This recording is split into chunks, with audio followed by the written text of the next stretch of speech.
चलिए D students, आज अपन vector के और एक बेसिक कॉन्सेप्ट का एनालिसिस करेंगे। बेसिक कॉन्सेप्ट जो है वेक्टर वाला, उसका एक बार एनालिसिस करना स्टार्ट करेंगे। आप लोगों को याद हो, कल आपने वेक्टर के बारे में डिस्कशन किया था कि किस टाइप के वेक्टर्स होते हैं, और इसके अलावा आपने ये भी डिस्कशन किया था कि वेक्टर का मैग्नीट्यूड कैसे निकाला जाता है। आज हम वेक्टर एडिशन का ये वाला लॉ जिसको बोलते हैं triangle law of vector addition, इसके बारे में डिस्कशन करेंगे। तो देखिएगा, मान लीजिए मेरे पास इस टाइप से एक वेक्टर ए है और ये वेक्टर बी है। मेरे को वेक्टर एडिशन करना है, यानी वेक्टर ए प्लस बी को डिनोट करना है। तो वेक्टर ए प्लस बी का मेथड ये रहता है, जो पहला वेक्टर आपको दिखाई दे रहा है उसको एज इट इज बना दीजिए। आप वेक्टर बी को पिक कीजिए और इस टाइप से पिक कीजिए कि फर्स्ट वाले के हेड पे सेकंड वाले का टेल आ जाए। आई रिपीट अगेन, बी को इस टाइप से पिक कीजिए कि फर्स्ट वाले के हेड पे बी का टेल आ जाए, यानी इस टाइप से ये वेक्टर। अब इन दोनों वेक्टर्स को लेके एक ट्राइंगल बना दीजिए, तो ये बन गया ट्राइंगल। अब ये जो ट्राइंगल की थर्ड साइड है, जो आपने डॉटेड डॉटेड बनाई है, ये इनवर्स ऑर्डर में, आई रिपीट अगेन, यूं गए, अब यूं नहीं, इनवर्स ऑर्डर में इनके रिजल्टेंट यानी ए प्लस बी को रिप्रेजेंट करेगी। इसको बोलते हैं triangle law of vector addition. क्या कि the addition of the two vector are the third side of that triangle in inverse order. Third side of that, इसकी थर्ड साइड है ये, उसी ऑर्डर में नहीं, इनवर्स ऑर्डर में। जैसे इसी में अगर आपसे ये पूछ लेता कि बी प्लस ए बताओ, तो पहले बी दिखाई दे रहा है तो एज इट इज बी बनाते, ये वेक्टर बी। अब ए को पिक करना है, कर लिया, ये टेल हो गया, ये इसका हेड हो गया। इस टाइप से पिक करो कि बी पे, इस बी के हेड पे इसका टेल आ जाए, यानी इस टाइप से। अब ट्राइंगल बनाओ, तो ये ए प्लस बी को बताएगा, B plus A inverse order में, यू फिर यू, अब यू नहीं, इस टाइप से बी प्लस ए को बताएगा। Any doubt? चलिए, ऐसा ही एक और एग्जांपल ले लेते हैं कि हमसे अगर ये पूछे triangle law of vector addition,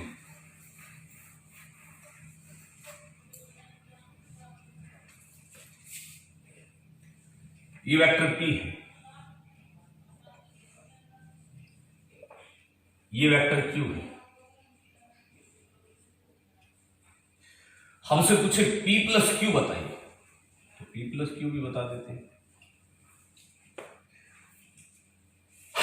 रिया सिंह आप तो वेक्टर P प्लस Q ये रख क्या जी,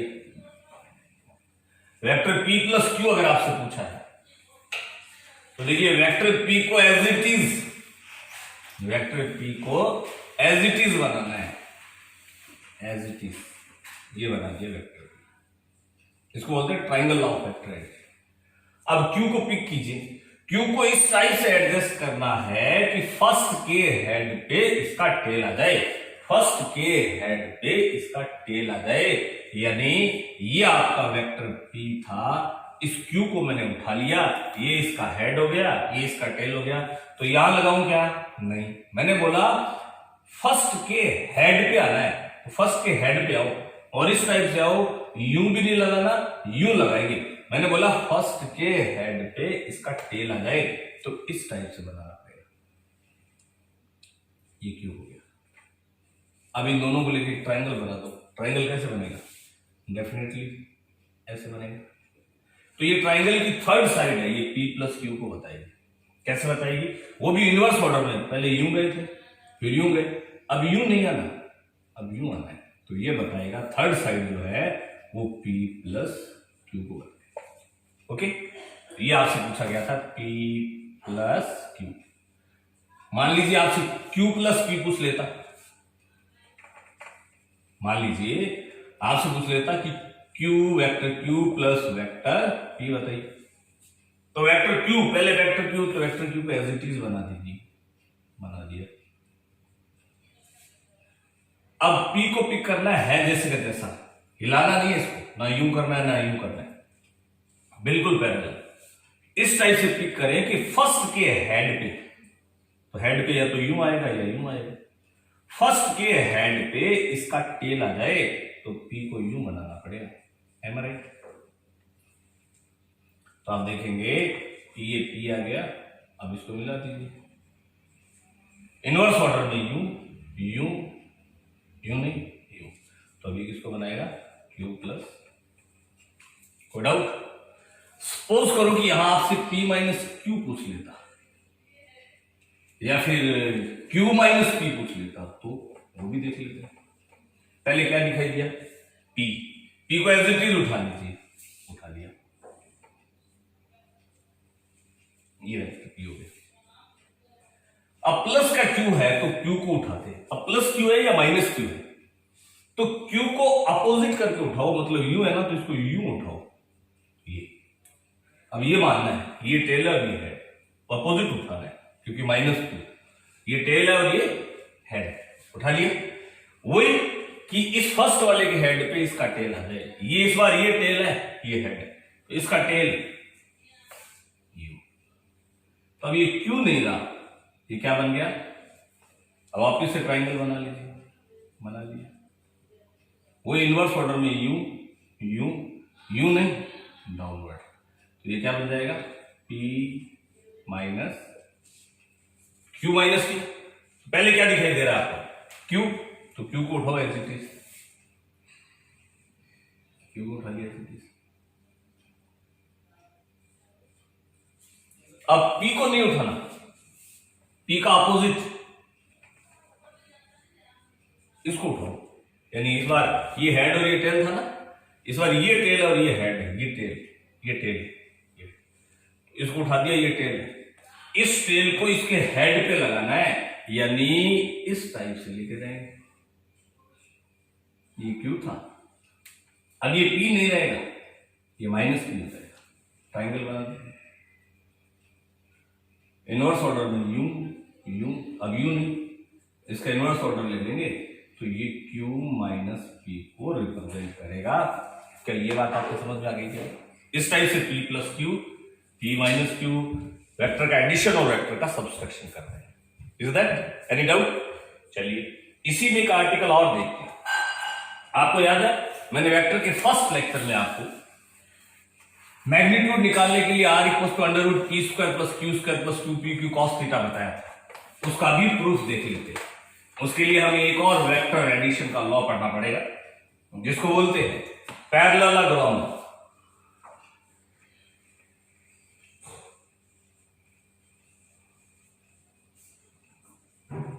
जिसको बोलेंगे parallelogram law of vector addition. Okay, क्या नाम है?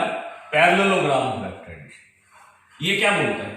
ये बोलता है कि आपके पास इस टाइप से अगर दो एडजेसेंट वेक्टर हैं, यानी एक ही पॉइंट से स्टार्ट होने वाले वेक्टर हैं, जैसे P और Q, इनका आप रिजल्टेंट चाहते हैं तो आप पैरेललोग्राम बना लें। कैसे बनेगा पैरेललोग्राम? इसके पैरेलल एक वेक्टर बनाना पड़ेगा और इसके पैरेलल भी। तो इस पैरेललोग्राम का डायगोनल, और डायगोनल भी दो हो गए तो ये होगी। तो अगर वो बोलता है कि इस टाइप से दो एडजेसेंट यानी एक ही पॉइंट से चालू होने वाले दो वेक्टर हैं, अगर आप उनका रिजल्टेंट चाहते हो तो उन दोनों वेक्टर्स को लेके एक पैरेललोग्राम बना दो। उस पैरेललोग्राम का वो डायगोनल कौन सा, ये और ये दो है, वो डायगोनल जो उस एडजेसेंट पॉइंट से पास होता है वो उसका रिजल्टेंट होगा। एडजेसेंट पॉइंट से कौन सा पास हो रहा है, नंबर 1 या नंबर 2? नंबर 1। तो ये वाला जो डायगोनल होगा ये इनके रिजल्टेंट यानी P प्लस Q को बताएगा। ओके, ये रिजल्टेंट यानी P प्लस Q को बताएगा।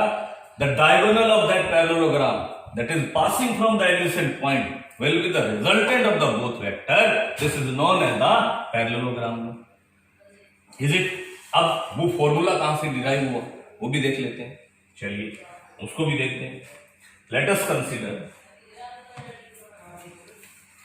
कि ये इस टाइप से आपके पास एक वेक्टर P था, ये इसका मैग्नीट्यूड है, ये वेक्टर Q था, ये इसका मैग्नीट्यूड है, इनके बीच का एंगल था थीटा, जिसका फॉर्मूला डेवलप किया था हमने. पहले बता देता हूं फॉर्मूला क्या था. R equals to under the root of P square plus Q square plus 2PQ. याद है क्या? नहीं याद है तो देख लीजिए, इसको प्रूव कर लीजिए. पैरेललोग्राम लॉ क्या बोलता है? इनको लेके पैरेललोग्राम बनाओ. तो अगर ये Q है तो ये भी Q हो जाएगा, ये भी Q. ये अगर P है तो ये भी P हो जाएगा. ओके, चलिए एक काम करते हैं, अपन इस साइड को थोड़ा एक्सीड कर देते हैं और यहां से परपेंडिकुलर डाल देते हैं. अगर ये थीटा है तो कॉरस्पॉन्डिंग एंगल से ये एंगल भी थीटा होगा. क्या ये बात आपको समझ में आ गई? इसको मैंने बोल दिया ABCDE. अब इनका रिजल्टेंट कौन सा था याद है क्या? ये था रिजल्टेंट R. मैंने बोला था कि इस पैरेललोग्राम का डायगोनल. बोलिए. तो अब एक राइट एंगल ट्राइंगल आपको दिखाई दे रहा है क्या? राइट एंगल ट्राइंगल ACD दिख रहा है? इसमें पाइथागोरस लगाते हैं. पाइथागोरस ये बोलता है कि हाइपोटेनियस जो होता है, हाइपोटेनियस का स्क्वायर जो होता है that is equal to base क्या है प्लस परपेंडिकुलर क्या है. तो R आ जाएगा under the root of AC को क्या लिख सकता हूं मैं? AB प्लस AC जो होगा वो AB plus BC plus CD. अब देखिएगा बॉस, क्या AB की वैल्यू आपके पास है P? यस. तो BC और CD की वैल्यू आपके पास है नहीं, इसको भी निकालना पड़ेगा, वो भी निकाल लेते. चलिए ये क्या था? Q. इस छोटे वाले ट्राइंगल में अगर मैं गौर से देखूं BCD में, यहां से मैं cos थीटा की वैल्यू लेता हूं और sin थीटा की वैल्यू भी लेता हूं. cos थीटा और sin थीटा किसकी? cos होता है बेस अपॉन हाइपो, बेस है BC और इस ट्राइंगल का हाइपो है Q. sin थीटा की वैल्यू ले लेता हूं. sin थीटा होता है परपेंडिकुलर यानी CD अपॉन हाइपो Q. तो बस हो गया question. R equals to under the root of AB की जगह क्या लिख दू? P प्लस BC की जगह इस इक्वेशन से आएगा BC इक्वल्स टू आएगा Q cos theta, Q cos theta plus CD. इस इक्वेशन से CD आएगा Q sin theta, Q sin theta. Okay, so R equals to आएगा A प्लस B का whole square, A square plus B square plus 2AB. इसका और square कर देते हैं Q square sine square theta. तो R इक्वल्स टू बनेगा under the root of P square. इन दोनों में कॉमन क्या है? Q square. ब्रैकेट में क्या रहेगा? cos square theta plus sign square theta 1 होता है. और क्या रहेगा? 2PQ cos of. क्या ये बात आपको समझ आ गई क्या?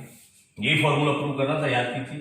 मैंने बोला था कि the resultant of two magnitude of the resultant of two vector can be given by under the root of P square plus Q square plus 2PQ cos theta, in which P is the magnitude of the first vector, Q is the magnitude of the second vector. And theta is the angle between the both vector. इस type से हम दो vectors का resultant निकालते हैं under the root of P square plus Q square plus 2pq cos theta से। This is known as the parallelogram law of vector addition. कोई doubt? चलिए एक चीज और भी देख लेते हैं इसी के साथ वेक्टर की डायरेक्शन और देख लेते हैं कि डायरेक्शन कैसे निकालते हैं कि दोनों वेक्टर्स में जो रिजल्टेंट होता है वो किसी एक वेक्टर के साथ कैसा एंगल बनाता है वो भी देख लेते हैं, वो भी देख लेते हैं। क्या ये राइट एंगल ट्रायंगल ले लो ACD, मान लीजिए कि एंगल अल्फा है, तो पहले अल्फा को नॉमिनेट करते हैं। अल्फा है रिजल्टेंट का पी के साथ, रिजल्टेंट का पी के साथ, तो यहां से मैं टेंजेंट अल्फा लेता हूं। टेन होता है परपेंडिकुलर अपॉन बेस, परपेंडिकुलर है CD और बेस जो है वो है AC, तो tan alpha equals to CD upon AC की जगह क्या लिख दूं? AC की जगह AB प्लस BC लिख देता हूं, AB प्लस, तो वापिस से टेन अल्फा बन जाएगा। अभी आपने CD की वैल्यू लिखी थी Q साइन थीटा, याद है क्या? याद है क्या? और AB की तो है P और BC की वैल्यू भी निकाली थी यहां से Q cos theta.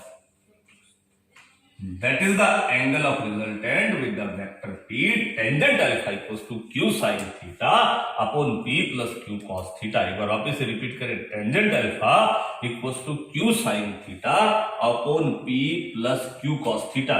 What is alpha and what is theta in Western? Theta is the angle between the both vector. Theta is the angle between the both vector. On the other hand, what about the alpha?